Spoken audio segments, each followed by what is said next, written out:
Welcome to our recap and Q&A video for the Dark Angels against AdMech game that we just played. If you haven't seen that game, you're going to want to go and watch that first because we're going to spoil it here. A little bit. And it was a really cool game because this was the debut of a brand new army that you've been painting up. The first time you brought your own Dark Angels. We've had Dark Angels on loan to us for some time. We played with them.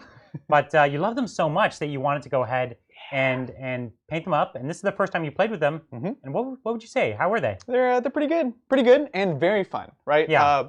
We'd been interested in this army for a while. We had said, oh, we're gonna wait. We know there's probably a book around the corner. Let's see. The book came out. It was awesome, flavorful. It had stuff for all the wings, and so kind of made us all want to immediately pull the trigger. So luckily I pulled it fastest. Yeah, it's a really cool army. And the AdMech actually traditionally in the past was an army that did really well against them. So we knew that there was an army that had a chance, and we actually were worried that the AdMech were very advantaged because in the past it had gone really badly for the Dark Angels. But I'll have to say in this game it was just a crushing. They got crushed. The AdMech this game just didn't have what it takes to get through your army.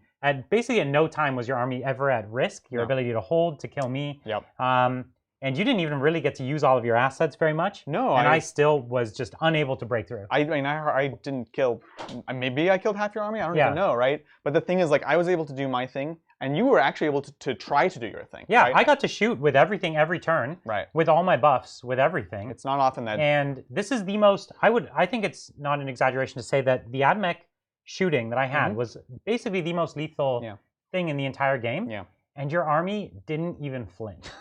It's pretty bananas. And this was the most lethal. It doesn't get more lethal. And a lot of it was like a type of damage that is great for this. Yeah, it's like perfect. A million shots with the DACA at a decent 18. 3 damage or 1 damage. Exactly, yeah. It's a thing where we always say, okay, just get tons of small shots or tons of big shots, right? And you say, that's impossible. This is an army that actually does do it, but it's still not enough, right? Yeah, we were worried, and one of the things is we didn't take the Mars, because Mars is actually stronger just because reroll hits is good, the 2 Canticles is good, but the Wrath of Mars strat is exceptionally good. Those mortals that can really do particularly it. when you have a big squad of robots. Wrath of Mars is just so hard to pass up.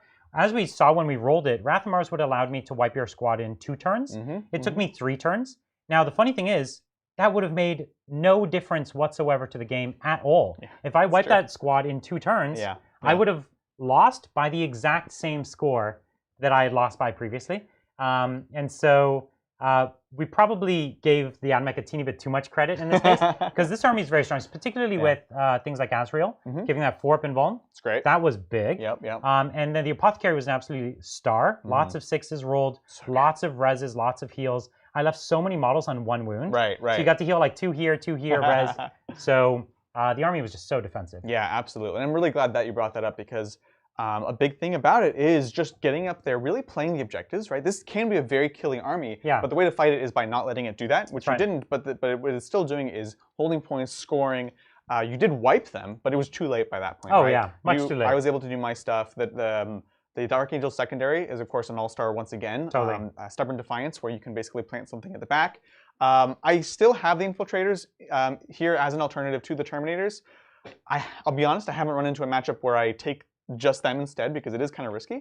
Because your army, the Belarus cannons were kind of the solution, but other melee armies can't get in there and dig out infiltrators. Can you dig out 10 Terminators or 5 Terminators with Storm Shields? No. No, it's not possible. And the thing is, even though your infiltrators were vulnerable, I had a bunch of indirect fire. That they had a 4-up invuln, which they wouldn't have had. Exactly. And they had the Apothecary next to them. Yeah, exactly. So and Transhuman was the big one. Right, so I actually put a ton of shots on them, and they weren't dying at all. So that was pretty scary for me. It was great, and that also, we talked about Oath a moment, right? And how the map influences that, the fact that you can't choose who gets to go first influences that, and so in this case, the Infiltrators can just sit in the middle, be something that you really don't want to shoot at because they're actually quite durable, and that just scores me Oath and let me do other stuff, right? My Terminator squad doesn't have to stay in the middle. A character doesn't have to stay in the middle. This army works so well with Oath because Oath is all about getting to a spot and surviving there, and this army is the epitome of getting to a place and surviving. Actually, I think tell me what you think. If you could do it again, if I were you, I would have deep struck the Inceptors because what you could have done is seen where I positioned my castle, come down and picked a perfect spot where you could hit me, but I would never be able to get line of sight back on you. Right. And then you would have had them survive. Even you could have probably picked an angle here where you took out my my walkers. Yeah, your Balustrade. But then you were completely out of line of sight from me. Yeah. And so I only had the indirect, was just as proven was not enough to do it. True. So I things think like that could have worked. I was debating this when we were deploying it, and certainly once you were shooting at them. I was overly concerned with your ability to screen.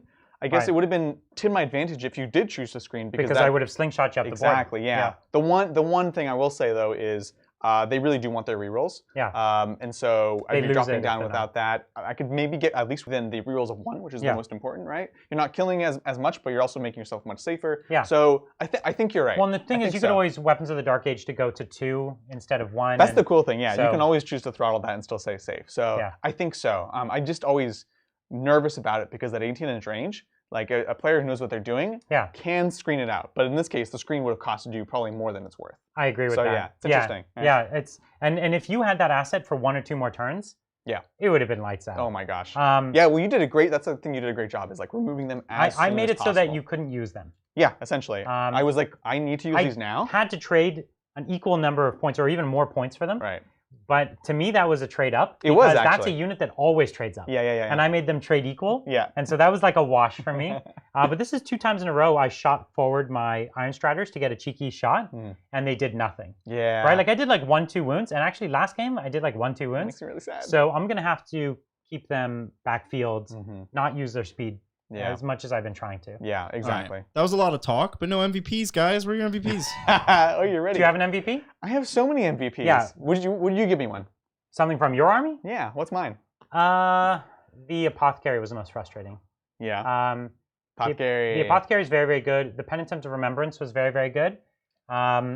That 10-man squad was good, but only because of all the other buffs. It's because of those two, yeah. And it's the 1-2 punch, right? The Apothecary makes me durable, but it also gives me movement, which actually mattered this game a lot, right? We talked about being able to res a model, essentially gaining 3 inches of movement. The Apothecary was the star. Yeah, absolutely. Which is unsurprising. Apothecaries are often the star, and this is the best Apothecary in the game. Exactly. By like a long margin. He's so good. Right? Yeah. So that was great. I feel good that I got to kill him, only because you like had him out of position. I totally just mismeasured by an inch. Yeah. And I got to kill him, which feels good. That's a moral victory. That's right. Do you have an MVP? Well, the robots were amazing. There's just nothing you can do to stop them, and they throw all those dice. Right. And as we could see, if I had any other models, there would be nothing I could do to even half a unit of those Terminators. Yep. But the robots give me an answer to them. Again, if they were Mars, I could have actually had a real answer. But they make you at least a little nervous about how to use your Terminator. Absolutely. And they were chipping down, and they're just so consistent. And even when you tag them in combat, they don't care. They'll just keep shooting. That's the thing. And their range is just good enough that they can be pretty far back. They're pretty defensive, so you can't really pop them turn 1. So robots are my star. The Belarus cannons were my second. Or these things in general, just their missiles, their stubbers. They were great. They were really, really solid. I probably will take them more often because the indirect, even just the fear it puts into your opponent is great. It really keeps them honest, and this is something that we see more and more often is people have just a small unit on the back objectives, kind of sitting there. If they screen intelligently, they're almost invincible. But you have that, that's especially scary. with the exploding 6s, 3d3 shots I know. that can explode, can easily turn into like 6, 7, 8 shots that hit. And that's just a lot of shots at 2 damage. You can reliably kill some stuff that's holding a point. Yes, and especially on these guys, you really get your and it forced you to leave tough units at the back, which actually is the only reason I was even able to be on this point at all. I just couldn't even try. Because if you had your infiltrators back there, a Terminator squad could have been right up here, totally making it so that I'm not on any points. Yeah. Like you could have definitely made me score like under 20 this game. Exactly. If you wanted to. Right. This is like plausible. Yeah, but they totally kept me honest because you can take the infiltrators off if they're not next to Azrael. I agree. So yeah. Let's do some Q's and A's. Let's do it. Okay, and that's the show. Not that. Wrong button. All right. Thank you, Krons. Hey, Titans. I need advice. I have $900 to either expand my Imperial Knights with some Forged Editions or start a Custodes army. What would be better? Is that a choice? Ooh. Come on. That's not a choice. You gotta get the new army, baby. Come on. It's gotta be Custodes. You gotta do the Custodes. Also, expanding Knights is cool, but honestly, I'm not in love with the Forge World Knights, the way they play. Yeah, right now. Personally. Yeah. And they're cool models. But I don't know if I would do that. I think you're going to get more joy and more ground out of for sure. starting Custodes army. Yeah, and you can always play your Custodes with your knights. That's Go also for very it. cool. Yeah, very stylish. Yeah. And 900? Oh my gosh. That's so many Custodes? Mm-hmm. That's a lot, especially if you're buying a lot of Forge World. That still gets you there. That's like still a decent collection. That's like a full plastic collection plus some Forge World. I agree. Which is nice sweet spot. Real good. Yeah. We're talking well over close to 4,000 plus. Yeah. Of even resin. Yeah. Enjoy. Yeah. You could still get one knight, actually. Just get one knight. Just pick your one Forge World knight. Get the Styrex. The Styrex. No, it's gotta be the Lancer. Lancer's the coolest knight. Yeah, but the Styrex, I love the way it plays. Styrex is good. Yeah. But Lancer is so cool. Yeah. He's not wrong. It's a knight with a spear and a shield. They're both good options. I like the Mechanicus knights though. The Styrex and the Mygira, so cool. Yeah, that 5-up invuln that you have all the time. Yeah. So good. Alrighty, thanks, Christopher. Hey guys, am I crazy packing 9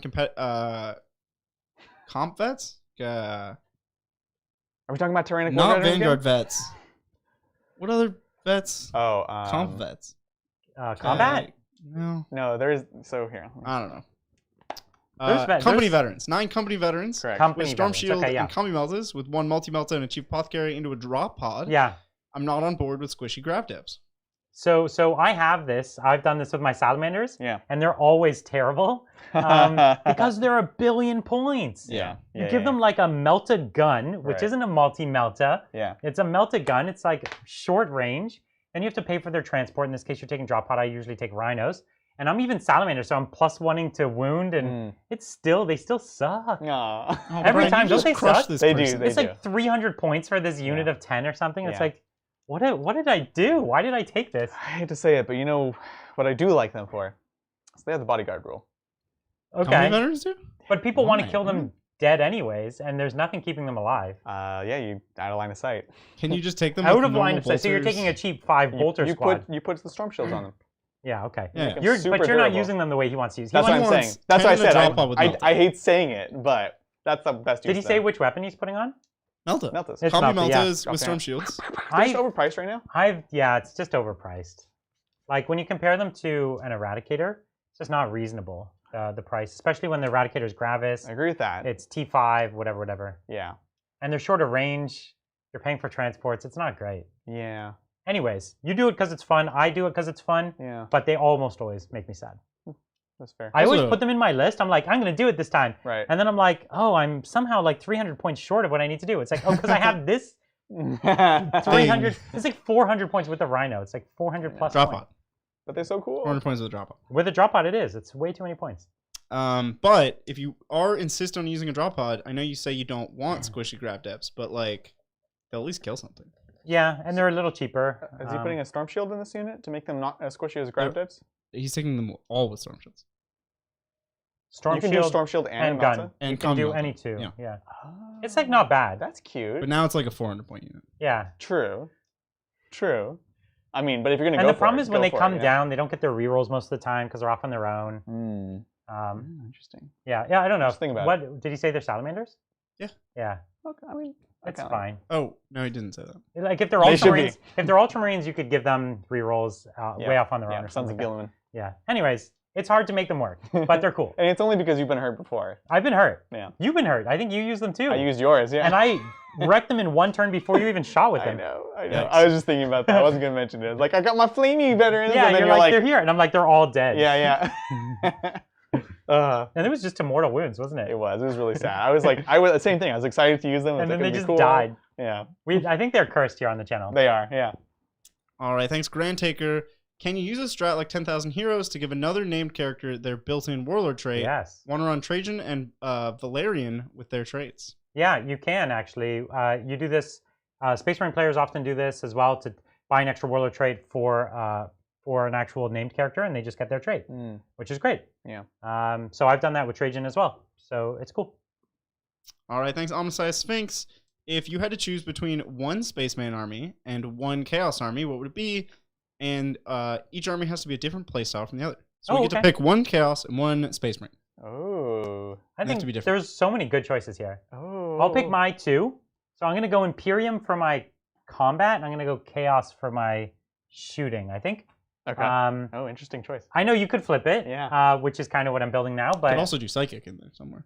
Grey Knights? Grey Knights are a spaceman army? No. So my combat army, I'm going to do the White Scars. I think they're really cool, and they're more popular now than they used to be, but not a lot of people actually have white-painted White Scars with the red lightning bolts and things like I love the flavor of that army. You go get those forge-rolled bits with the little plumes and glue some eagles to them. You got a really cool, flavorful, unique army that actually isn't out there all the time, and it's got a super dynamic play style. It's legitimately strong, and it takes a lot to master. Like there's a lot of depth in there. Really love that. So that's your spaceman army.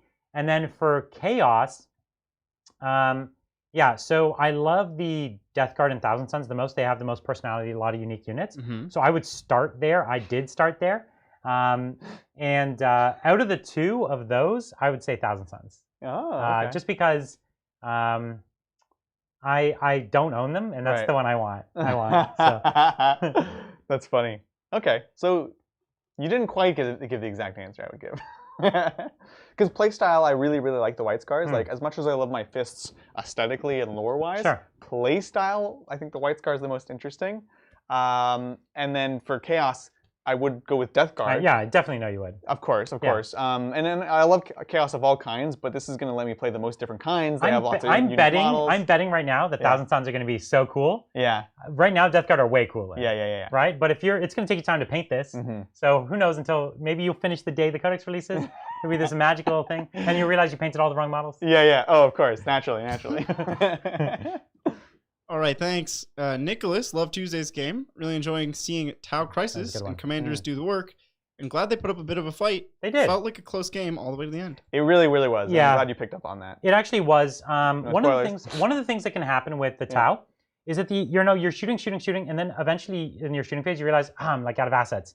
And I'm done. It's like you have no more tools. Yeah. And either you broke through, like either you just crossed the threshold of the thing you needed to do, or you didn't. Yeah. And if you did, it could be devastating. Yeah. If you didn't, it's like devastating back. There's no middle ground. Yeah. And so things can be close. It can be off by 1 or 2 wounds, but it looks like it snowballs back on you because you just didn't get the assets that your opponent needed.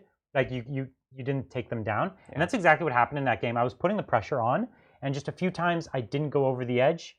And I didn't kill things, but it was really tight. It was just borderline in many critical places, right? And that's what, like you said, when you have an army that only really functions or does damage or whatever in one phase, you have to be very effective, and then you just run out, right? Yeah. And the Space Marines specialize in like saying, oh, you want to be effective? Like, no. Your effectiveness is totally like tamped down. Exactly. So it like gets rid of your ability to spike. I was impressed by it, right? Like there was a reason we took them against the Space Marines, because the game before we had the Wild Broadside unit army against the Drukhari, and they just wrecked them. And we're like, okay, they're ready to play with like the bigger boys for sure. And it was a good game. I could tweak, as I said, that Tau army to be more efficient. Yeah. Take out like 8 drones, take out this and that, and ratchet up the killing power just a teeny bit more, because it definitely just didn't have quite enough. Yeah. It was just a teeny, like just 15%. A little more would be really scary. Yeah. Yeah. So we'll get there. I'm excited for it. All right, thanks, Casey. Adrian, where are your banners? Why would you play Dark Angels without our amazing banners? Yeah, Adrian, why? We did have a banner. No, he didn't have a Dark Angels banner. It was stolen the physical model one. I know. They actually are nice models. So real answer is I couldn't get my hands on one without buying a full kit, which is also tough to find. That's true. I also looked at 3D printing one. Couldn't find one that I really liked that I wouldn't have to just paint by hand. That would be tough to do, Yeah. So jokes aside, that's the real reason I went with this one. Well, and the Vexilla looks good too. I think it looks very stylish. Yeah. So it looks heretical, Brian. Our friend Michael, like I said, I did a commission for a friend of ours a long time ago, and so through a big roundabout thing, I am actually going to be getting a custom Talonmaster back. That was a custom Samael, and it's like a Talonmaster standing on a land speeder with a sword and holding the Ravenwing banner in his hand. So then I'll have a banner. That's cool. It's like the most extra thing you've ever seen. Thanks. William, list critique, White Scars, 2000, Corsaro, Chaplain on Bike, 4x5 Intercessors, 2x5 Blade Guard Ancient, Chief Apothecary, 3 Eradicators, 2 Multi-Melta Attack Bikes, 3 Plasma Inceptors. Oh, well, dang. It's a good army. I like it a lot. When he said 3 units of Intercessors, he didn't specify if they're Assault Intercessors, but I would like them. 4 units. 4 units. I would like Assault Intercessors, Yeah. That's a great list. That's really nice. 2 units of Blade Guard. Oh, it's so That's mean. brutal. The only thing I would do is I would drop one of the Eradicators. I think you have too many Eradicators. You have too many, yeah. And you could beef up the Inceptors. Like No, a unit of 3 eradicators. Oh, I thought it was 2x3 eradicators. I heard. So That's wait, what I heard too. yeah, it's 2x3, and then how many? No, it's 3 eradicators, 2 multi-melta attack bikes, 3 plasma inceptors. Okay. Okay. It's good. That's good. That's good balance. It's very diversified shooting. It is very diversified shooting. Yeah. Lots of little stuff. That's cool. The plasma inceptors, one thing you'll find is they really want those chapter master rerolls, and in that army, it sounds like everything's going to be everywhere, so they might not get to next to Carcero Khan. Yeah. And they're a smaller squad. They're a smaller squad. You're not getting as much value out of them. So I don't know. You might want to take one of those Gravis units and pump it up. Like I agree. Yeah, you're either going to put more into them or more into the Eradicators or something. It has no apothecary either. I thought I heard Apothecary. No. It was right at the start. You said it. No, Corsaro, Chaplain on bike, and then a bunch of other stuff. Not an apothecary. If the army is everywhere and not super centralized, I could see an argument for it. I think there's a pretty strong, like, White Scars. He doesn't have anything big to res except Blade Guard. Yeah, and Inceptors. The Inceptors might be off on their own. The 2x5 Blade Guard is actually. He has a big Blade Guard bomb. That's a big one. It's 2x5 with a banner. You need it for the Blade Guard. Corsaro. You need it for the Blade Guard. Yeah. Okay. What would you cut, though? Some of the shooting. Yeah, honestly, Just a bit of it. play the mission more. Which is, again, why, not to just keep coming back to the Inceptors, but that's what, like, we talked about this being the best Plasma Inceptors. I think it's very closely followed behind by the White Scars because they advance and shoot, and they can just fight. You know, turn 3 in melee, they're -1 rend, 2 damage attacks. So, yeah, something to think about. All right, thanks, Baxter. I was wondering if you guys had any recommendations for commissioned artists who do small-scale work. I'm looking to get a few smaller characters painted, but I'm not sure where to start looking. It's a great question.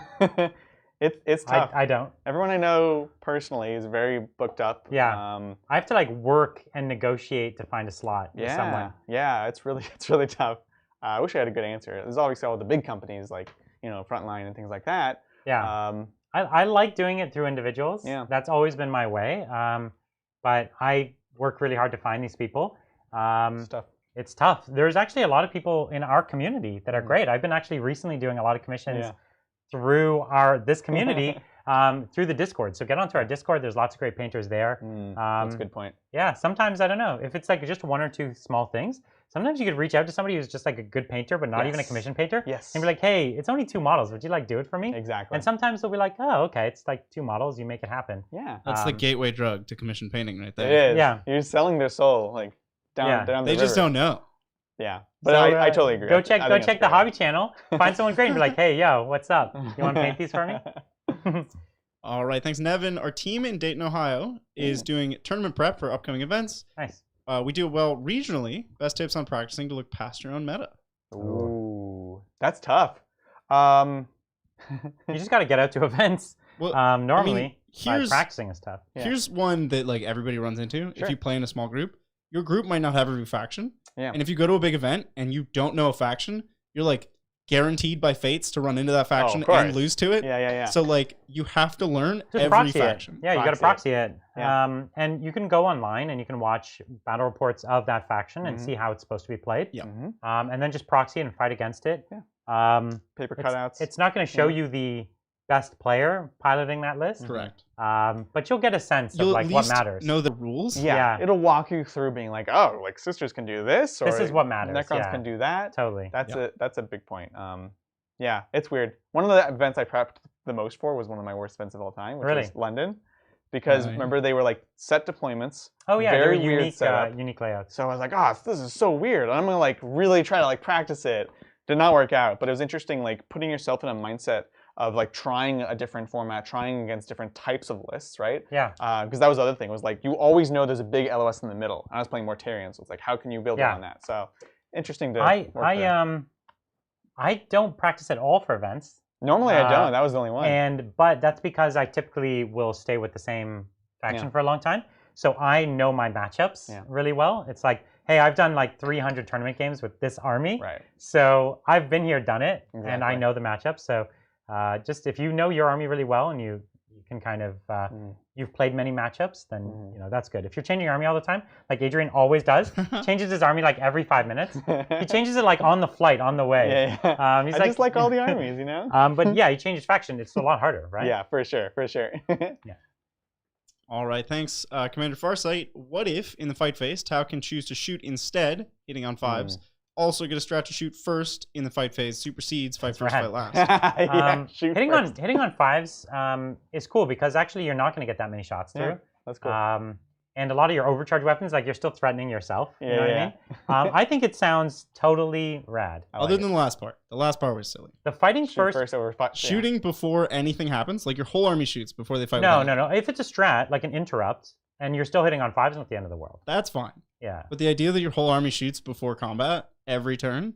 No. No. Definitely not. No. That would not be good. All right. Thanks, Aiden. Hello, Titans. Love your content. Helps me learn. Would you rather a Resident Evil style game where a fire warrior has to escape Dark Eldar City? Oh, man. That'd be so dark. Or a MASH style series following Imperial Guard? That would be amazing. Oh, my God. The number of one-liners you could come up with for a show like that. You know what I want? Okay, so MASH style show. I'm into this. But every episode, it has to be a new cast because they're always dead. All dead. At the end of the episode, like you cut they need to be like 45-minute, 50-minute episodes. You come to like this squad of 5. There's the Joker. There's the like whatever, and they always die at the end. Yeah. Like it looks like maybe one of them's gonna make it, but then the commissar offs him. Like you know what I mean? No matter what. Oh my God. And then there's a dude one time in like season 2 who lives to the second episode. Yeah. He becomes a veteran. You know, he kills himself with a plasma gun within like the first 3 minutes of the show. It's like the opening of the show. It's like there's that guy. He's alive. He just kills himself. Amazing. Right? I love it. It'd be so good. Oh man. Same actors though, but they just have to like dress up as different people. That's what I was thinking too. Same actors. Yeah. All right, thanks, Lawrence. I play Deathwatch, and my friendly local gaming store. So sorry for your friends. Is hosting a small tournament in a few weeks. Any advice for me, who's only played Crusade games, or tips for first tournaments? Very different. Yeah, it is. Well, you're going to maximize everything. I think with Crusade, there's the unspoken rule that you're actually not trying to maximize. Sure. And so you're not trying to be hyper efficient. Very optimal. I don't know. Tournament play is unique in so many ways. As you're saying, it starts at the list construction. The army that you're talking about playing has a couple really elite builds that kind of spam the good things. So that's one thing you'll want to consider. The other thing is just the attitude you bring to it, right? Like everyone is going to be playing at their absolute hardest. They got these tough armies. A lot of times it's only going to take one mistake for you to completely lose, and you're going to have to make your peace with that. You're new. It's like, I dropped down here and I'm literally 3 inches away from where I'm supposed to be. You lose. Right. Like instantly lose. Because games are just tight and all it takes is one mistake and the other person takes it from you. Right. Yeah. So initially, you're going to have that until you get accustomed to it. I think that's a great point. Like, I've been playing tournaments for a long time, and at the beginning, I definitely did not win much at all. And it was like, you find yourself setting new goals for yourself. Like literally, I'm just trying to like not be last, or I'm just trying to get one more win, or whatever. Right? Go equal wins and losses. Yeah, and eventually you're like, oh man, I didn't win the whole tournament, and you remember like where you came from, and that's like a cool moment, right? So definitely, there's a really, really important interpersonal thing you need to do though. It's like you get to a table and you're like, hey, what's up? I'm me, you're you, nice to meet you. These are my army. This, it's like whatever, the pleasantries. And then you got to set some ground rules. Yeah. You like have to do this every time. Yep. Even sometimes with like people you know really well. It's like, well, tell me about this game. Like, No eye contact, no hand holding. No, but there's no gouging, no kicking. You're talking about models will kill you. No throwing dice at each other. No, but you set some ground rules. Like you talk about playing to intent. Like it's like, oh, I moved here, and it's like, okay, now I move this one. Oh, no, that wasn't right. I want to move. That's illegal. Yeah. I can't go back. And it's like you took your hand off the chess piece, hit the clock. Right. But like you talk about this intent, and you come down to these rules. How are they playing terrain? Yeah, clarifying like what if there's mistakes, things like that. Yeah, what is the terrain? What does your army do? And even people go fast, they make mistakes. You have to have equitable ways to roll back things. Yeah. You know what I mean? Yeah. And unintentionally, you'll have a lot of tournament players like you that are maybe new and actually will legitimately make lots of rules mistakes. Yeah. Now, most of the time, rules mistakes are done in your favor. Most people, it's like, I think it's 3 shots. It's like, they're not thinking it's 1 shot. They're not rounding down. You know what I mean? Totally. And it's just a human nature thing. And so you'll have to keep an eye on that a bit. And ask questions. Ask questions. That's right. Ask questions. That was a very comprehensive answer. And Stacks actually... There's a lot to it, honestly, asked, can't you just write down ground rules? No, because they're not universal. No. Like, you might have a set of ground rules you like, but you have to find common ground with your opponent. You can't just say, these are the rules I play by. Right. So you have to play by them. No. Or we're not playing a game, because that's not how this works. Yeah, not at all. No. The game is wildly imprecise. Yeah. Amazingly complicated, more so now than ever before. Yeah. And so what it is, it's a game riddled with errors. Yep. Hundreds of them in a competitive game. Yeah. And it only takes one to swing the outcome, right? That's right. And so you can either end up being super bitter about it and like calling everyone a cheater or something, which isn't actually what's happening. No. Or you can learn to embrace that part of the game and acknowledge that it exists and kind of try to mitigate it together, right? Exactly. And then you'll have a good time. Alrighty, thanks Cameron. What up, Titans? Hey. Picked up the Dark Angel supplement today. Wondering what your thoughts are on the viability of Green Wing by itself with Deathwing. I've just got a Primaris army, and it feels a bit wasted in Dark Angels. That's a fair point, I think, honestly. That's only because everything else is so good. Right. That's the only reason. Everything else is just amazing, right? And I think, so it's not bad. Grim Resolve is still amazing, right? You said it right there, right? It's not that it's bad. It's just that there's more optimal versions. Well, you talked about splashing in Deathwing, right? Did I hear that right? Yes. This is basically that. You could invert this. Like you could have only like 1 or 2 Terminator squads and then have mostly Green Wing. It'd still be great. It would be actually excellent because one of the weaknesses of this army is that it is kind of just a one thing. It's like slow and it's plotting.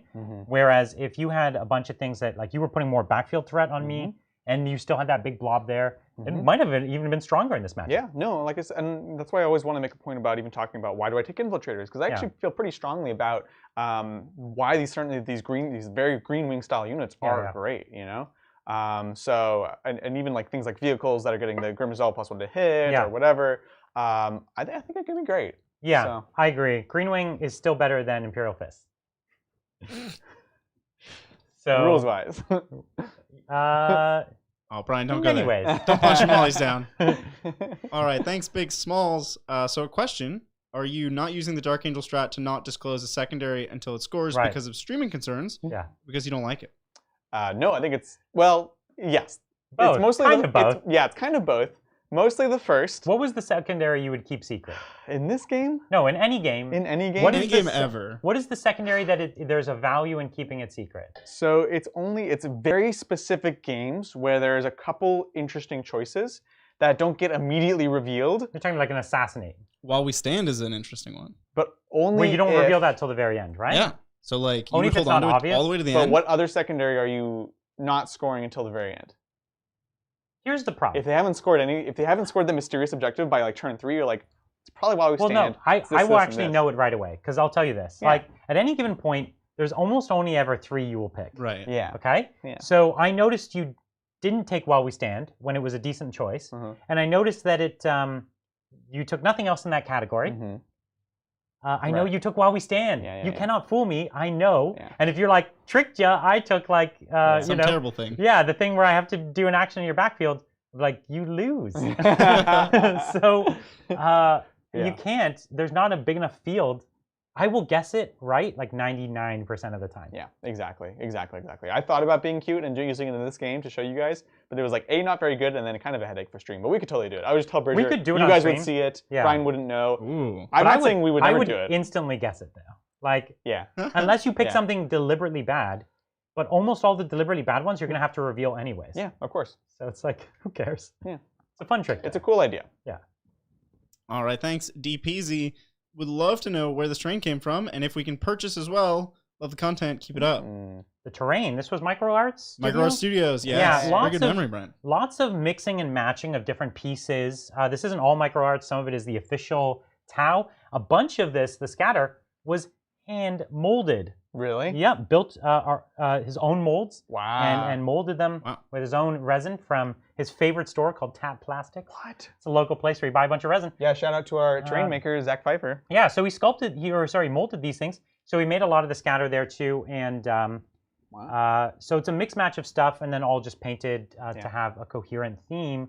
The trick is you start by buying the mat you love, and then you build everything to match the mat, both in kind of color scheme and tone, and it gets a very cohesive look. Yeah.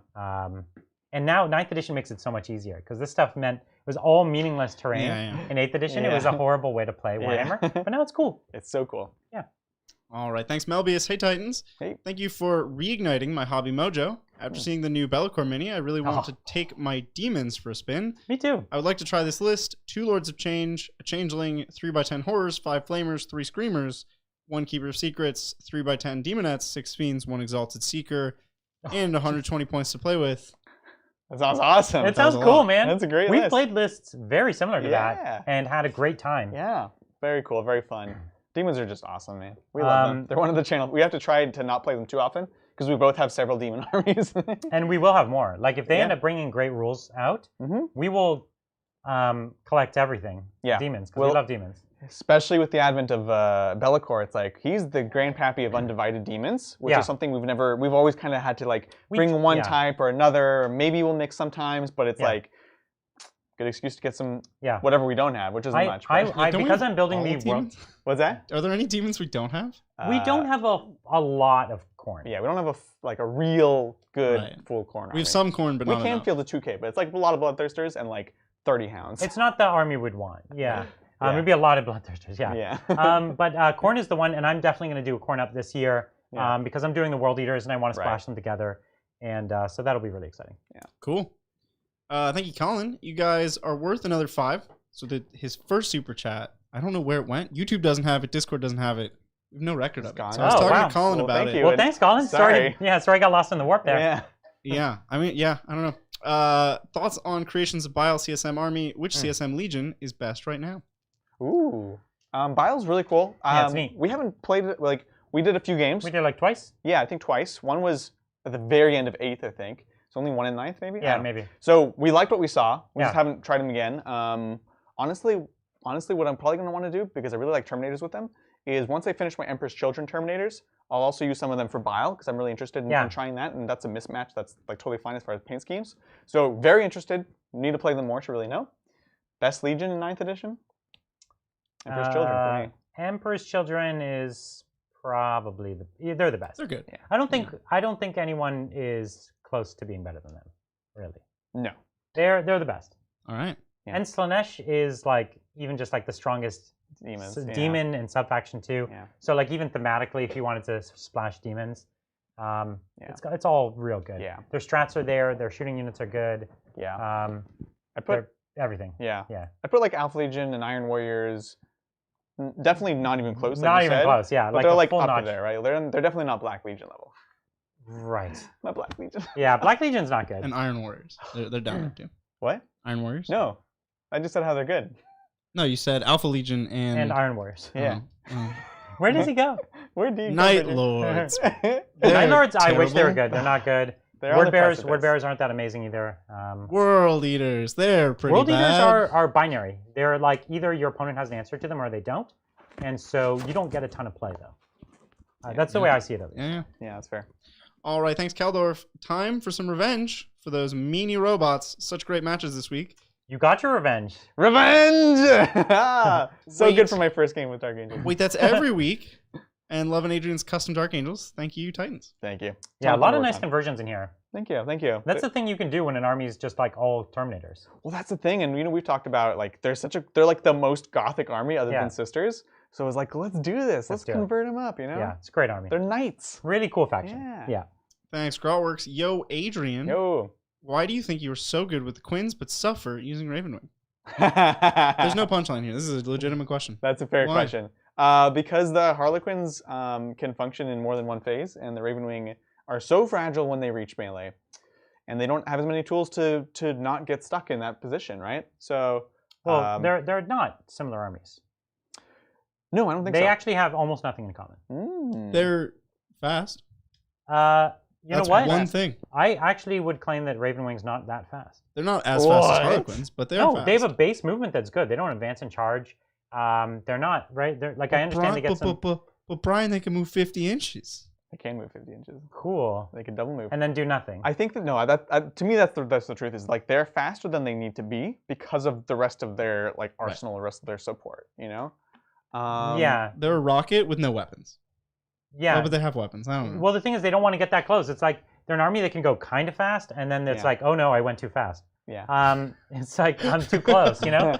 But the Harlequins are like, we can go really fast. And everyone's like, oh, they went too fast. They're too fast. And they're, So it's kind of the exact opposite. Right. And they're so much more durable. Like it's again, I've been watching John Lennon's stuff a lot, and like his Ravenwing, he runs like 9 Ravenwing attack bikes and 2 Talonmasters, but they're supported by Deathwing, right? That's good stuff.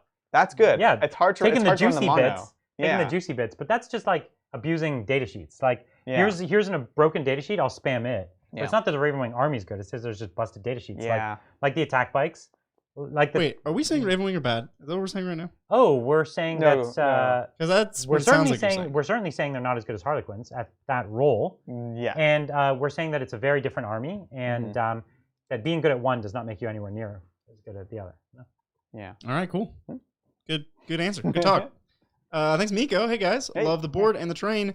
Been catching up on all the games. New studio looks super exciting. It's gonna be great. I can't wait to be in there. Yeah. Quick question: how many crates? It's too many crates. That's a trick question. Yeah, there's literally no such thing. Well, how many edges are there on a circle? How about this? You gotta fill the one layer of the board with crates and play on the crates. Yeah. And then you build your terrain out of crates. So just like baseline crates. I've seen one example of egregiously too many crates. I know what you're gonna say. It's LVO at the top table. The Games Workshop table was there were like 6 tiles, and 2 of them were just a mountain of crates. It was 3 by 3 by 3, right? Yeah. So it was 9 crates in a mountain. But 3 by 3 by 3 is 27 crates. 1, 2, 3. No, 1, 2. No, it was the way I'm saying it. I'm pretty sure. Or was it double wide? It's 3 by 3 I think it was by 3. wide. It's triple wide. It was very deep. It was very, literally very it was the progenitor of Crate Mountain. Like they've been Crate Mountain since before we even 2 of them. Yeah. It was so silly. My opponent started Epidemius on the top center. Yeah. And it was like a billion-inch charge to get to him. And in fact, like in most cases, it was higher than movement of a unit. Yes. Right. So you had to stay down below it, and it was like an 11-inch charge. So the dude was unchargeable. That's hilarious. You know what I mean? Yeah. It's like, here's my Epidemius, like, ha ha ha, I'm doing my count. And character targeting meant you couldn't shoot him in 8th edition either. So it was definitely not designed to play the game. So that was too many crates. They also had a building this tall. No, it was a huge building. Yeah. And it had like 7 stories, and they were all 2 inches high. Yeah. You couldn't fit any models on any story. Yeah. Well, except you who put a commander on the top floor, Brian. On the top, sure, but you couldn't put anything. In the middle. You couldn't put anything on any of the You could floors. put guardsmen in there. As long as they weren't on cork bases like mine. You know what I mean? Like, oh god. Yeah, and you'd still be breaking the antennas and stuff. So it was bad. It was a bad board. Oh, James. But anyways, that's still not enough crates. Yeah, that was an example of like you're getting there, but you're still not there. They put the crates in the wrong place. Yes. You can have that many crates on the board, just not in that the crate configuration. density was wrong. You can have multiple small Crate Mountains is super cool. Yeah. All right. Thanks, Tim. Difference in Storm Shield and Relic Shield. Thanks for everything. Woot woot. Keep it up. The Relic Shield, like the Indominus Shield. Yeah, that gives you Feel No Pain to mortals. Yeah, 4 up against mortals, in addition to the Storm Shield stuff. Yep. Yeah. Because it gives you the Invuln. But it does not give you the Invuln. It gives you the +1 armor save. Oh, right. And the Feel No Pain, because you already have an Iron Halo. Correct. So that's what it is. The Relic Shields are real weird. They're weird. They're weird. Are there units that have Relic Shields as well? No. Not that I know of. No. There's combat shields. No. Correct, which is even different. Yeah. And then there's the Deathwatch Relic that would replace this and gives you the save and a 5+ Invuln and in a bubble. So it's also another variation, right? And there's the Con Shield, which is another variation. The Con Shield. It's +1 save, but only in combat. Very nice. So it's just infinitely worse. There's also Night Shield. Which is a thing that you can yell to always roll a 5-up. It's true. It's quite effective. Yeah, it's very good. Yeah.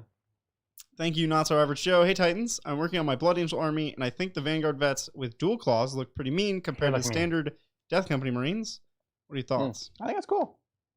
Can Death Company take Lightning Claws? No. I didn't think so, right? Because we would have been doing that. Different purposes, is what I would say. That's fair.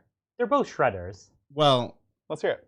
I mean, the way you're taking Death Company nowadays is Thunderhammers for the 3 damage to kill all these -1 damage things. No, you're not wrong. That's like why you take. That's why you think you should take them. That's like the thing that Death Company do that Vanguard don't do. I feel. No, I think that's fine. Yeah. No, it's good. Just good to explain why. Yeah. So yeah. So yeah, I would say they're both fast melee units. Yeah. One kills big stuff, and one kills everything else. And one does actions too. That's true. Death Company don't do actions. Yeah, but they're more durable. Yeah. So because they feel the pain stuff. Well, but they don't. Well, yeah. Anyway. And they can have a 5 of Feel No Pain. It's a lot. Like it matters. It's a lot on a unit that can't transhuman. Exactly. And if you're not taking Storm Shields, right? So that's both cool. Thanks, Nora Masa. Hello from Japan. Hey. Watching during lunch break, how would you rank the current 9th edition codexes? Will this change in tournament versus casual? Let's just do our top 3 and then like our bottom 1. Okay. Dark Angels, top 3. Yeah. What? Death Guard. Death Guard. Yep. Probably still White Scars. So Space Marines. Yeah. You sure? If you want to, it's giving Fist a bit of a being generous there. Yeah, and actually these are all pretty clustered. Like for sure. Death Watch and Blood Angels is right up in there with those are all up there. So those are all pretty close. What's the worst codex that's released so far? The worst? Yeah. That came out? Yeah. Or that like an 8th edition codex that exists, or that's released during 9th? 9th edition weakest codex. I have. Oh, I know. Okay. Do you know it? Yeah. Okay. 1, 2, 3. Space Death Wolves. Watch. What? You think Death Watch are worse than Space Wolves? Space Wolves are the worst. Space Wolves are definitely the worst. Yeah. Death Watch is great. I actually forgot Space Wolves exists. Yeah. See, you would have said Space Wolves. You would have said Space Wolves. Definitely. So I know we offended a lot of Awoos out there, but it's the worst only because it's the hardest to get the value out of, and it doesn't have the synergies that overlap in as many ways. Yeah. And they lost flavor. Lost Flav. That's true. So yeah, Space Wolves got it. Death Watch is also a weak codex in the sense that it's locked into a certain build. Yeah. It can't have the diversity of a normal Space Marine army. Okay. And still perform. But if you're playing its builds, they're good builds. Well, that's a valid point too. We're not going to do the whole list in casual as well, but if you're talking about different ways of evaluating it, I think that's a really important thing. Is like the diversity that something gives, right? Yeah. So yeah. Agreed. Cool. Good question. Thank you, callsign Matora. If you could only equip XV8 battlesuits with what's in the box, how would you load them out?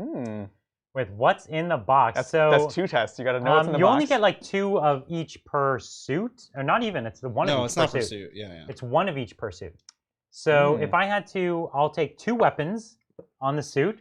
So I'll take like if I want, it's whether I want them to be like DACA or value, right? So if I want like value shots, it's maybe like an ATS, and then and so that's the advanced targeting system plus the ion, and then what would go well with the ion?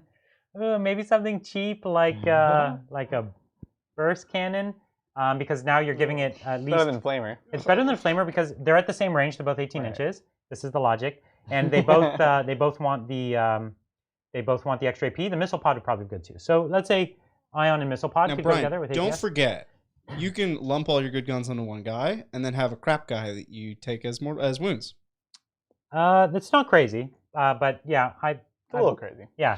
So then my other guys that are more DACA oriented, I might do like maybe an air burst and like a burst cannon or something like that, and with an ATS. Oh, interesting. That's your DACA version?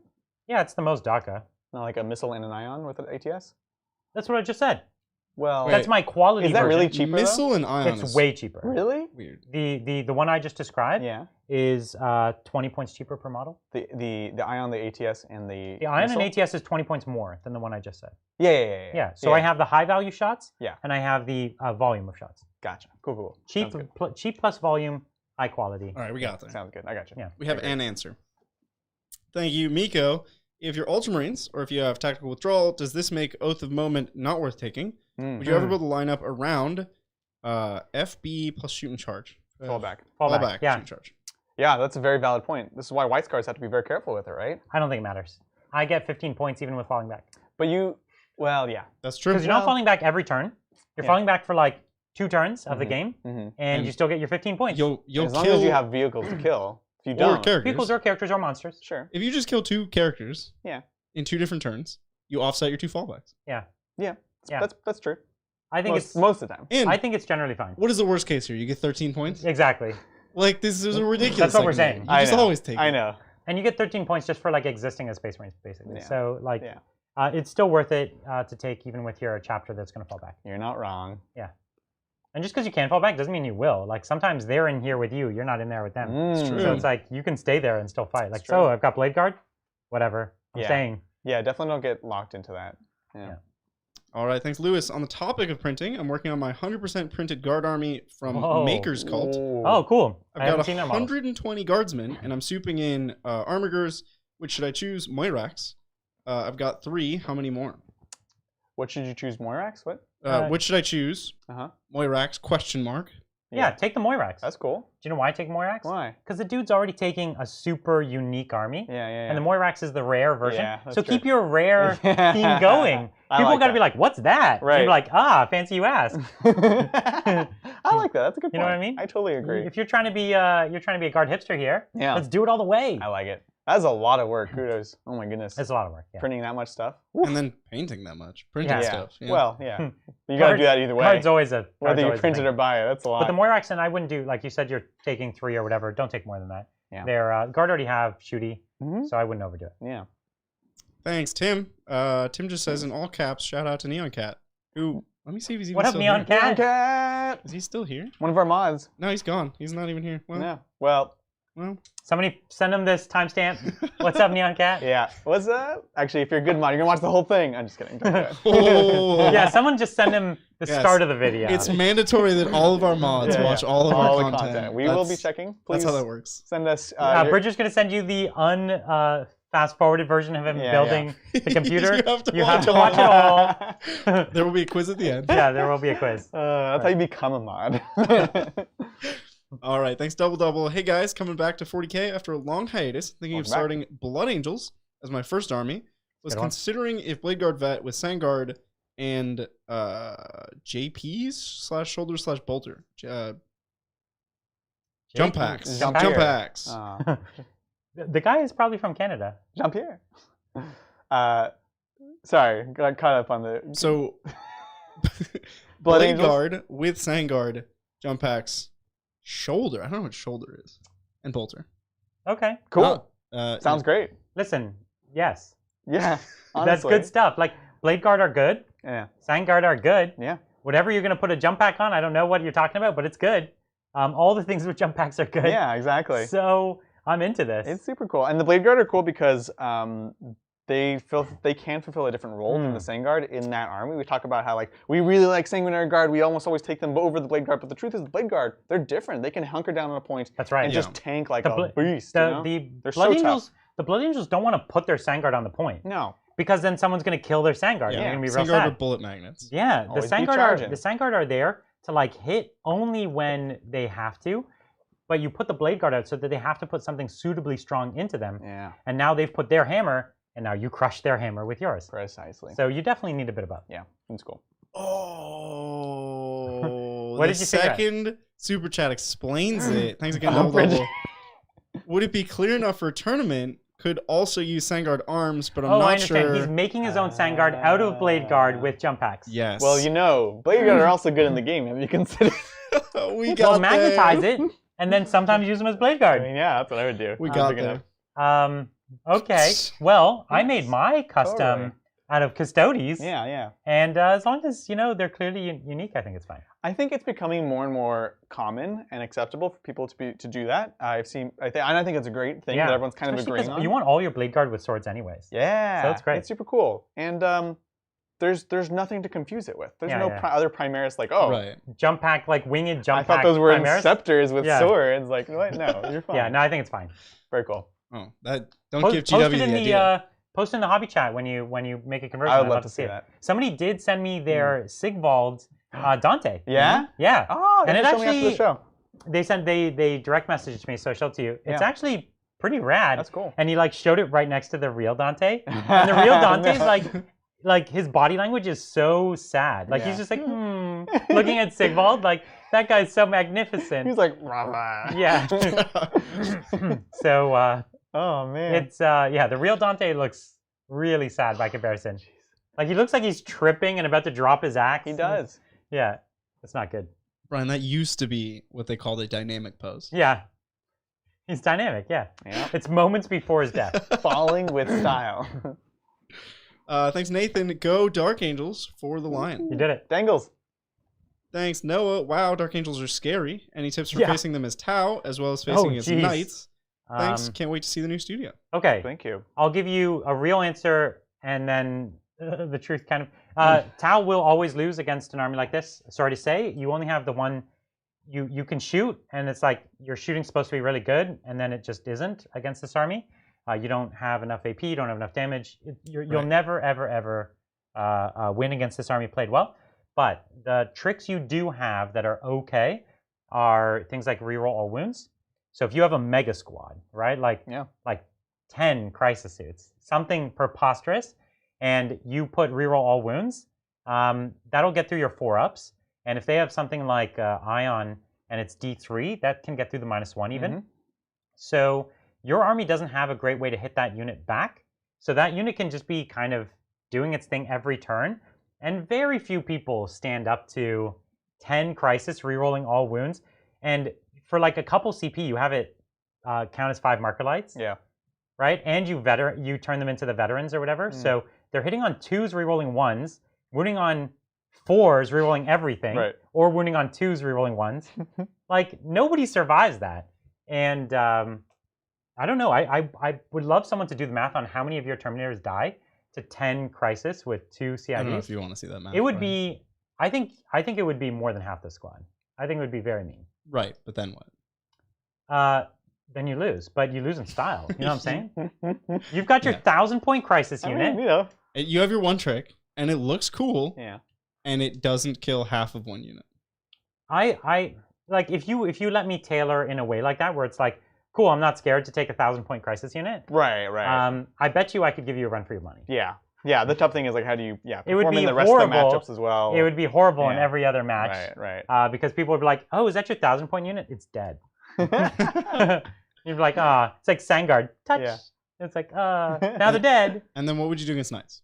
Would you do that against Knights? Well, that would be funny. No, anything Tau beats anything Knights. Did they say to fight Knights or to use fight Knights? Against Knights. Yeah? The Tau beat the Knights, hands down. I've never even remotely come close to losing. I played the best Knight players in the game, and I tried to lose. I was just being stupid. And I still won. You win by taking your Tau and shooting the Knights, and then the Knights die. The Knights die. Oh, your whole army is Knight-killing guns en masse. Yeah. And they're all like 1 AP, lots of shots, which is like the worst thing for a Knight ever. Yeah. And like a Knight army has 4 Knights. You kill 2.5 per turn. Yeah. And they have no answer back because you just put like a drone in front. Right. It's really mean, so you actually. move block with drones and you focus them down one at a time. You focus them down, but which you also trick but... them. It's 2.5. Yeah. If you're doing it but right. You're not spreading out your shots. You're like. Well, you trick them into popping. That's true. You can go like this. So you split to trick them into rotating, and then it's like these 2 are dead now. Yeah. That's it. Yeah. And if you're Tau Sept or something like that, you just +1 to wound, and even your Fire Warriors climb on them. So. Gun drones. I lost a Castellan to gun drones. Yeah. Everything Tau kills everything Knights, because even your small guns are strength 5. Yeah. So it's kind of mean. That 10 crisis suit that I talked about, that 1 suit unit could kill 2 Knights in 1 activation. Well, dang. So it would be very mean. Yeah. All right, thanks, Jesse. Trying to pick a Marine chapter. Have 2 Indominus boxes, 2 Dark Angel combat patrols, 2 Blood Angel combat patrols. I like White Scars, but Dark Angels, Ultramarines. Ooh. Like White Scars, but also Dark Angels and Ultramarines. Could I interest you in a custom paint scheme? And you can try to play them. Try to play it as all of them? No, why not? The Dark Angels is tougher because they're more a unique look. But you could still have a custom chapter with a unique look. Yeah, that's true. I think that's fine. So personally, I'm into that. If you're only going to have 1 army, I think we would both agree that you kind of make this 1 army that could kind of be anything. Right. Almost all of our friends have a Space Marine army. Yeah. And they all have this like nondescript, it's like Blood Angels, White Scars. It's whatever, right? Yeah, exactly. And you never know that what day they're going to show up and they'll be like, here are my Ultramarines today. Yeah. You know? and it works. It works totally fine. You know? They buy the special characters. So they have like the special characters from every faction just painted in their scheme. Yeah. And then now they do it. I know, but if you want, obviously I don't do that. I've seen that before, and that I don't like. As long as they're it's all painted together, it's the right models. I think it's great. I think it's fine. It's a very big, wide range of models in a ultimately, well, I don't want to say expensive, but it's a lot of money to play this hobby. Yeah. And so I totally get it. And you want to be able to have fun all the time, which means sometimes some of your armies are just going to be really bad. And so this was fun because I could do a small self-contained project and expand it later on if I want to. But you kind of want to do everything. Now make it difficult for ourselves. If you had to pick one that they should do. Right now I would do Dark Angels. Because it's like one of the cool, I'm going to give the only reason. Okay. was this a cool hobby project? Yeah, it was so yes, fun. It was. It's a very gothic. It's a very unique look. Yeah. It rewards creativity with the bits, right? Mm-hmm. I would take it just as a rad hobby project. Yeah. So Dark Angels. I agree. All right, thanks, Austin. Love your videos, dudes. Thank you. What are some things you would do to change Tau in 9th to let them be comparable to higher tier armies? Ninja battle suits. As long if I keep saying it, eventually James will notice. Yeah, and then they'll notice and give them 2 attacks at weapon skill 5. But also a Gloom Prism. Yeah, okay. That's Gloom part Prism of the denies. I mean, we have willed into existence so many Warhammer things on It's gonna accident. happen. You know it's gonna happen now. Yeah, exactly. For the Tau, I just need them to play much more of the game, or like they only play movement and shooting now, and either they need to be just way better at both. Yeah. Right. I can almost see them, almost make them shoot as well as Admech, but like move almost like 3/4 as well as Eldar. You know what I mean? Wait, then what does Admech do? That's terrifying. Admech plays way more of the game. They still have combat. It's also what he's saying, right? Yeah, and they have the Imperium keyword. So they do psychic and every you No. know, they do whatever. You have to factor that in when you're balancing a book, right? Yeah. So it's crucial. They could have a Interomancy Ezekiel. They could, and it's just wreck, you know. So, anyways, I think Admech can still shoot as well as Tau, but they have to put themselves more on the line where Tau is trixier. It's trixier, but still super lethal. Yeah. Yeah, that's what I want to see. Totally agree. All right, thanks, Michael. Just got my Vanguard Space Marine box. Don't know if they're super efficient, but the models are really cool. Yeah, they're cool. Have a good Friday. They are efficient and cool. They're great. They're one of the firstborns that really saw a revival in this new book, which is awesome to see. Yeah, we did like a review of all the firstborn against the Primaris, and they were the only ones that got like not Vanguard Vets, the Vanguard Space Marine box. Oh, which this is is the Phobos stuff. The Phobos stuff? Yeah. Oh, okay. Yeah, they're still interesting. Good. They're still good too. They're great utility inside your armies. Yes. Often we have to like not bring them because their utility is too strong in a matchup because they're a hard countery kind of unit. Exactly. Right? Well, especially the Eliminators, right? But the Infiltrators. Oh, hard counter. That's true. Yeah, they're hard counter. It's like, where it's a GSC game. It's like, I'll put all my infiltrators. Yeah, exactly. Yeah. No, you can't go wrong with these guys. They're just great. They're great. Yeah. All right. Thanks, Eldrad, who was also. Hold on. Hold on. No. Eldrad was doing something in the past. Commander Farsight is the same person as Eldrad. I'm outing you. Oh. You're the same person. You're just changing your name. That was rude. I figured you out. Bridger. You mean boy. Farsight is just Eldrad inside of a battlesuit. Yeah, that would be badass. That would be pretty cool. Man, I want Eldrad in a battlesuit. Maybe that's who Farsight actually is. Yeah. He does have a demon weapon. Wait, what are you saying about Eldrad? I'm saying that he could wield one. I don't know. Let's move on. All right, anyway. Thanks, Eldrad. What if Wraith units gain core obsect when Iandan? Windrider gains core obsect when Simhan, and relic for Autark super runner, sprint runner. Yeah, or like Biel-Tan can give it to some of. It's the jet bike. Yeah, Biel-Tan could give it to more of the what are they called? Aspect warriors. Aspect warriors. Yeah. You know, that could be fun. So into it. I like this idea in general. Yeah, I think that's great. Yeah, absolutely. I hope they do it. I hope they do it. I hope they lean into it. The Dark Angel is hopefully the beginning of a new trend. Yeah, I wish that if Destroyer Lord was your HQ, then Destroyers became core and got obs. Like I wish they would do that kind of thing more often. 9th edition was all about build the army you want to build, and it'll play the game. Yeah. And then they did it for some and not for others. You know I wonder if the Necrons are suffering from first book syndrome. Sure. Yeah, I think they're still figuring it out. Yeah. Yeah. Alrighty, I've upset Eldrad. I'm sorry. Oh no! No. Skyrunner, that's what it's called. Thank you. Thanks, Eldrad. Thanks, Willie. Do you guys paint parts of models no one will see, hidden behind shields and guns, or do you leave them bare to beat like Telltale Hearts? Good question. I almost always paint them all. Yeah. Just because I don't know, I'll know. But I don't paint like the bottom of the tank. Hurtful. You know what I mean? I won't paint anything that's like truly invisible. Yeah. But like the back of a storm shield that's mostly not seen, I'll still paint the little detail. Oh, that for sure. That for sure. Yeah. I try to at least get something on the bottom. Ever since I was scared, I don't know. Some TO I was talking Get out of here. to or something. I'll paint it black on the bottom. Well, because they're like when they do the paint competitions, right? Yeah. And when you go to like, especially RTTs, at big tournaments, it's hard because you have you can say, amazing excuse me, don't touch my models. Yeah. You touch my models, I'll kill you. They have to get down and try to look. They have to get like a little mirror underneath. Well, you can try. Yeah, but you can tell them don't touch it. Yeah, exactly. I just got scared because they're like, yeah, if it's super close, you'd be like, turn over your model. I'd be like, that's not done. That guy wins, and I was like, you can be like, it's weighted. I actually can't turn it. That will never happen. Glued it. It's part of the display. Yeah, I glued it to the table. Sorry. Yeah.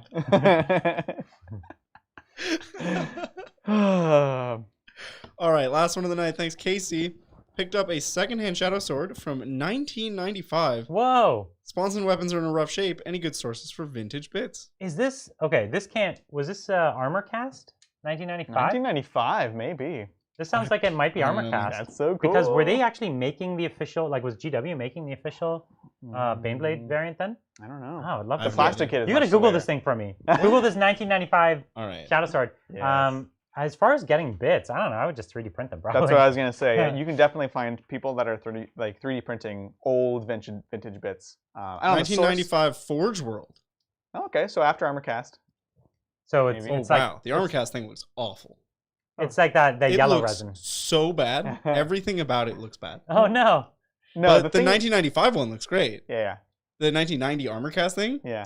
Armor Casts were like a super cool toy. For their time. Yeah. But they're really toy-like. Do you want to give a bit of context? Because people probably don't know what that means. Armor Cast predates Forge World. Yep. And it made things like Titans and big vehicles like this. Yep. And it was basically like a Forge World before Forge World. Yeah. And they had creative license to kind of design themselves. So like the Warhound Titan literally has a dog head. Yeah. Like it actually has like a snarling dog head. Yeah. It's not even trying to look like a robot. No. It's like an actual dog head on the Warhound Titan. And I have a friend who has a bunch of the Eldar Titans. Yeah. And they're so derpy. They're so derpy.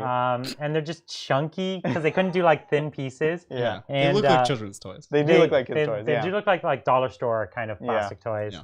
But they cost hundreds of dollars. Well, because the thing is, like, it's the history of them, right? Again, so we're talking about how cool it is, but also how dumb it is at the same time. It was just, it's a really important like time. They've got retro Warhammer. cred. Yeah, exactly. So it's a cool thing. I think even PlayOn has one in the back of one of their shots, just because it's cool. I think they used it in their APOC game. That's what it was. They used it in APOC. Yeah. It's just cool, like historically. I've played in many of APOC game with Armor Cast models.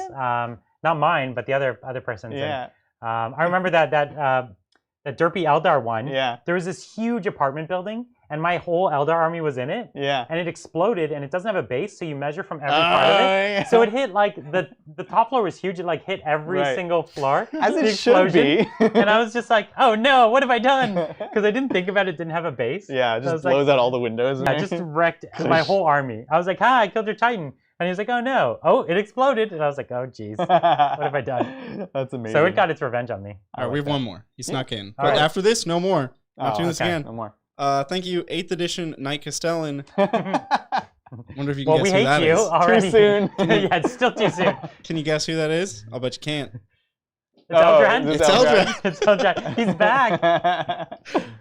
What if Imperial and Chaos Knights gain OBSEC, Armigers count as 5, Questoras count as 10, Dominus 15. Also listen, write your local James Workshop representative. He's not going to let you finish and tell them, I want it.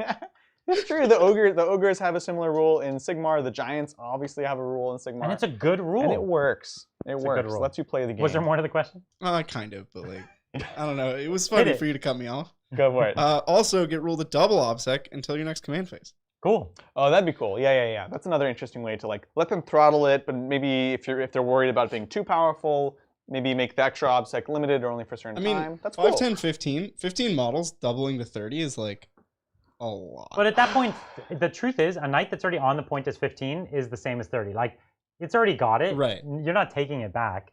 So I think it's cool. I think it's really cool. I really hope that they have a ton of that shenanigans. Have you met a warrior 20 warrior blob that also is double OBSEC? Because that's 40 wounds. Yeah. But that's also dumb. Yep. But it's in the game. Yep. This is true. It's dumb. I'm insane. We gotta up the dumb factor and match it. You know. Yeah, I think it'd be great. I think it would be a real shame if they didn't do that. Yeah. So as I said, let James know. We'll do our best. Right to your local James. That's right. Yeah. They don't even have to be connected. Doesn't matter. Someone who's named James, send it to them. They all know each other. Yeah, they'll know how to pass along. There's a network of Jameses. Awesome. Well, thank you guys so much for joining us on this amazing Thursday night, the debut of My Dark Angels. So thank you for joining us. They had a great showing. Yeah, it was awesome. It was really nice to get them to play on the table. It's so tough. Now I need a grudge match where I need to bring something that's just gonna really give them a run for their money. Yeah. You know what I mean? Absolutely. So that's gonna be fun. As we mentioned, for members, we're gonna have a vote going up right after this for Tuesday's game. It's gonna be Bridger versus me. You're gonna vote on what I'm gonna take against Blood Angels. It's gonna be awesome. Yeah. And Saturday, exciting game: Orcs versus Space Wolves. Oh yeah, get those dreadnoughts. I can't wait to see it. It's gonna be great. So we'll catch you guys there next time on the tabletop.